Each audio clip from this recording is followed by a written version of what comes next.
ल अब यो पिलरको सन्दर्भमा के भन्नु छ हजुरलाई? यो पिलर मेरो लमरी जमिनमा गाडिएको पिलर हो। यो आजदेखि 2 वर्ष पहिला आएर हामी गाउँमा थिएन, म काठमाडौँ गएको बेलामा यो पिलर आएर यहाँ नेपालको सशस्त्र प्रहरी र नेपालको नापीविद राजेश भने व्यक्ति हुनुहुन्थ्यो, नापीको प्रमुख 19 जिल्लाको प्रमुख हुनुहुन्थ्यो। उहाँले आएर यहाँ गाड्नुभयो, जबकि यहाँ कहिल्यै पनि पिलर थिएन। यो पिलर त्यहाँ थियो, त्यहाँ यो पिलर उता साइडमा थियो र यो आएर यहाँ गाडियो। मैले यो पिलर गाडिसकेपछि 10 दिनपछि म काठमाडौँबाट आएँ। काम विशेषले मैले काठमाडौँ गएको थिएँ र काठमाडौँबाट आउँदाखेरि सबैले भन्यो कि तपाईको लमरी जमिनमा जग्गामा पिलर गाडिया रहेछ। अनि मैले यहाँका यस पिपरपातीको बीओपी का प्रमुख प्रहरी निरीक्षक त्यो कोइराला जे हुनुहुन्थ्यो, उहाँसँग मैले गएर सोधेँ। उहाँले भन्नुभयो कि सर मलाई थाहा छैन, यो कुरा नापीविदसँग सोध्नुस्, उहाँहरूले नै गढेर इन्डिया र नेपाल मिलेर गाड्नु भएछ। अनि मैले भने कि तपाईहरू सुरक्षा गरिराख्नु भएछ कि हाम्रो जमिन नेपालको जमिन बेचिराख्नु भएछ? यसरी कुरा किन भयो? यो मेरो लमरी जमिन हो, मेरो लमरी जग्गा हो। अनि यो लमरी जग्गामा यसरी गर्न अपराध हो। यो तुरन्त हटाउनुस्, होइन भने यहाँ नराम्रो अवस्था म सिर्जना गर्छु। मेरो सदियोदेखि, मेरो बाबा पुर्खादेखि हामी जोत्दै आइराखेको यो जमिन हो। अनि तपाईले मेरो नेपालको जमिन भारतलाई दिनु हो? यही हो तपाईको सुरक्षा, बोर्डरको सुरक्षा भनेर धेरै कुराहरू भयो। हुँदाखेरि उहाँले मलाई नम्बर उपलब्ध गराउनु भयो। मैले त्यो नापीविद, त्यो राजेश भन्ने व्यक्तिसँग मैले कुरा गरेँ। उहाँलाई मैले वीरगञ्जबाट बोलाएँ। 19 जिल्लाको सर्वे भइराखेको थियो तपाईको बोर्डरको सन्दर्भमा। उहाँले आउनुभयो अनि आएर त्यहाँ मलाई गुगल राखेर के अरे तपाईको नक्सा हेराउनु भयो कि यहाँ छ। उहाँ आफै अलमल्नु भयो। मैले भने कि यसलाई उखाड्नुहोस्, यो हुँदैन, यहाँ कहिले पनि थिएन। हामी सानैदेखि र मेरो बाजेदेखि बुवादेखिको पालादेखि कहिल्यै पनि छैन। पिलर थियो, सानो पिलर उतातिर थियो, यहाँदेखि करिब 20 मिटर तल थियो, सानो पिलर थियो।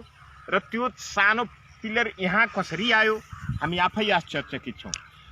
जुन बेला यहाँ कुनै पनि पिलरहरू थिएन, त्यो बेला हामी यो बोर्डरलाई सुरक्षा गर्दै आए। जुन बेला यहाँ सुरक्षा निकाय पनि कुनै थिएन अनि हामीले पुरा इन्डियनहरूसँग नदी पछि उता भारत थियो, नदी पछि यता नेपाल थियो। अनि हामी सुरक्षा, बोर्डरको सुरक्षा गर्दै आए। आज सशस्त्र प्रहरी उताको सशस्त्र प्रहरी आएपछि आज हाम्रो लमरी जमिनमा यसरी पिलरहरू गाडिएको छ। तपाईँ हेर्नुहोस्, त्यो पिलर पनि मेरो दाइको लमरी जमिनमा गाडिएको छ। त्यहाँ त्यो पूर्वको जुन पिलर हेरिराख्नु भएछ, त्यो पिलर पनि मेरो दाइको लमरी जमिनमा गाडिएको छ। अनि मैले त्यो नापीविदसँग मैले कुरा गर्दाखेरि उहाँले भन्नुभयो कि ल यसो छ सर भने तपाईँ त्यो यो लमरीको के अरे तपाईको यो जुन यो दर्ता भएको मालपोत रसिद र लाल पूर्जा, यो लाल पूर्जा मलाई निवेदन एउटा लेखेर एउटा निवेदन छोडिदिनुस् अनि मैले यसको मुआवजा दिलाउँछु। मैले भने यो गलत कुरो हो। मैले किन मुआवजा लिने? आफ्नो लमरी जमिनमा तपाईहरूले बोर्डर लाएर राख्ने, पिलर गाड्ने, भारतसँग तपाईँ बेच्ने अनि तपाईँले मैले आफ्नो जमिनको मुआवजा लिने? यो कदापि पनि हुँदैन। तपाईँ गल्ती गर्नुभएछ। यो कुरालाई मैले उठाउँछु, समय परिवेश आएपछि उठाउँछु। तपाईहरू भारतसँग मिलेर नेपालको जमिन बेच्नुहुन्छ, यो कहाँबाट तपाईहरू सञ्चालित भएर यसरी गर्नुहुन्छ हामीलाई थाहा छैन। यो तुरन्त उखाड्नु भएन भने तपाईले म ठिक मान्दैन। कहाँ जानुपर्छ त्यो सबै प्रक्रिया म गर्छु। अनि गएर मैले प्रमुख जिल्ला अधिकारीलाई, त्यो तत्कालीन प्रमुख जिल्ला अधिकारीलाई भने। अनि भन्दाखेरि उहाँ पनि ल हुन्छ म जान्छु, म बुझ्छु भनेर भन्नुभयो। न उहाँ आउनुभयो न उहाँ जान्नुभयो। अनि सबै निकाय, मलाई त के आश्वास भयो भने माथिदेखि लिएर तलसम्म सबै पठाउँछ कि गएर यति जमिन दिदिनुस् उतातिर सम्झौतामा पारिदिनुस् अनि यो छोडिदिनुस् भनेर यो लमरी जमिन जनताले जोत्दै आइराखेको सदियों पुर्खादेखि यहाँ बसोबास हामी गर्दै आइराखेको मान्छे कहिल्यै पनि बोर्डरमा यस्तो थिएन। बरु इन्डिया उतातिर थियो र नेपाल त्यहाँ नदीपछि यतातिर थियो। लाएर आज लमरी जमिनमा यो गाडिएको छ। यो अति दुर्भाग्य हो। योलाई हटाउनु पर्छ। यसको लागि मैले कहाँ के गर्नुपर्छ यो भिडियो मार्फत यो सबैले जान्नुस् कि यहाँ ठुलो अन्याय भएको छ। मेरो 2 काठा लमरी जमिनमा यो गाडिएको छ।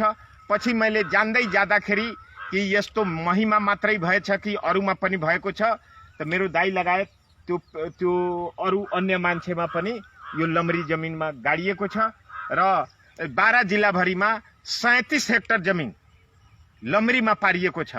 उतातिर पनि पश्चिम साइडमा पनि यसै जिल्लाको पश्चिम साइडमा पनि तपाईको मान्छेको लमरी जमिनहरुमा गाडिएको छ। अब भन्नुस् नेपाल सरकारका यी कर्मचारी र सशस्त्र जुन बोर्डरको सुरक्षा गर्ने व्यक्ति सशस्त्र हो, जिम्मेवारी छ, यो निकाय हो जसले बीओपी को रूपमा यहाँ खटाइएको छ, यिनीहरू सुरक्षा गर्छ कि बेच्छ? यो त बहुत आश्चर्यचकित कुरा छ। त्यसकारण यो मलाई के लागेको छ भने माथिदेखि सबै गएर दिल्लीमा यिनीहरू सम्झौता गर्छन् र जनताको जमिन बेच्दै आउँछन्, बेच्दै गर्छन् र अहिलेसम्म सदियोदेखि यो आफ्नो लाल पूर्जा भएको जग्गा जमिनलाई नेपाल सरकारका नापीविद, नेपाल सरकारका सशस्त्र प्रहरी, बोर्डर सुरक्षा बल यो आएर बेचिदिन्छ र भनिदिन्छ। जनताको केही पनि चल्दैन, जनताले आफ्नो आवाजको सिवा अरू केही पनि भन्दैन। अब काठमाडौँको नजरले मधेसीहरूलाई तपाईको यो धोती भनेर जुन भनिन्छ, यो धोतीहरूको कारणले हामी मधेसीले बोर्डरको सुरक्षा गर्छौं। हामी मधेसीले बोर्डरका सुरक्षा गर्दै आइरहेका छौं। हाम्रो बाजे पुर्खाहरूले बोर्डरको सुरक्षा गर्दै आइरहेको छ। काठमाडौँको मान्छेले यो बोर्डरको सुरक्षा गरे होइन। एउटा प्रश्न के थियो भने हाम्रो सशस्त्र प्रहरीको जुन गठन प्रक्रिया छ 3, 4, 5, 10 वर्षदेखि यताबाट पहिलादेखि त हाम्रो यही पुर्खा मधेसीहरूले त यो बोर्डरहरूको सुरक्षा गरे होलान् हैन। अब त्यसमा अब उनीहरूलाई नराखेर दुवैतिरको सशस्त्र प्रहरी आफै विध भएर यो पिलरहरू गाड्नु, नम्बरी जमिनमा गाड्नु भनेको त आफैमा एउटा आश्चर्यजनक कुरा हो नि। यो पुरा आश्चर्यजनक कुरा हो। यो जमिनमा मेरो खेतीपाती हुन्थ्यो। अहिले हेर्नुस् यसको अवस्था के भएछ। यहाँ भारतको एसएसबीले यहाँ आउन दिँदैन, नेपालको सशस्त्रले हैन उतैतिर खेती गर्नुस्। यो सबमा मैले आफ्नो हातले यो रोपाई गरेका छु। यो सबै मेरो लहर हुने ठाउँ हो। मुङहरू हामी उब्जाउँथे, यहाँ खेतीपाती हाम्रो धान हुन्थ्यो, यहाँ गहुँ मकै मेरो हुँदै आएको यो ठाउँ हो। आज यो गाडेर मेरो यो यहाँदेखि त्यहाँसम्म यो हेर्दै गर्नुस्, त्यहाँसम्म मेरो जमिन छ। यो पनि जमिन छ। यो सबै मेरो जमिन हो। अब यो मेरो नमरी जमिन हो। यो मेरो लाल पूर्जामा भएको यो जमिन हो। त्यहाँसम्म मेरो लमरी जमिन हो। अब हेर्दै गर्नुस् यो सब छेउछाउको आज यो जमिन बन्जर भएको छ के। आज खरपतार यहाँ सबै यो कुसहरू उब्जेको छ। यो अवस्था दुर्भाग्यपूर्ण छ। यो मेरो 2 देखि 2.5 काठा जमिनमा यो गाडिएको छ। यो कसले दिन्छ? कहाँबाट आउँछ? सदियोदेखि मेरो बाजे पुर्खाहरूले, मेरो बुवाहरूले जोत्दै आइराखेको मेरो नम्री जमिन म अझ पनि रसिद कटाउने गर्छु। सबै छँदैछ अनि यसलाई बेच्या छ। यो बोर्डरको सुरक्षा होइन, बोर्डर बेच्नेको लागि यो तपाईको सशस्त्र प्रहरीलाई यहाँ राखिएको छ। तस्करी गराउनको लागि सशस्त्र प्रहरीलाई राखिएको छ। आज लकडाउनको अवस्था छ। यो लकडाउनको अवस्थामा पनि तपाई गएर हेर्नुस्, हामी जोसुकैले पनि हेर्ने गर्छौं।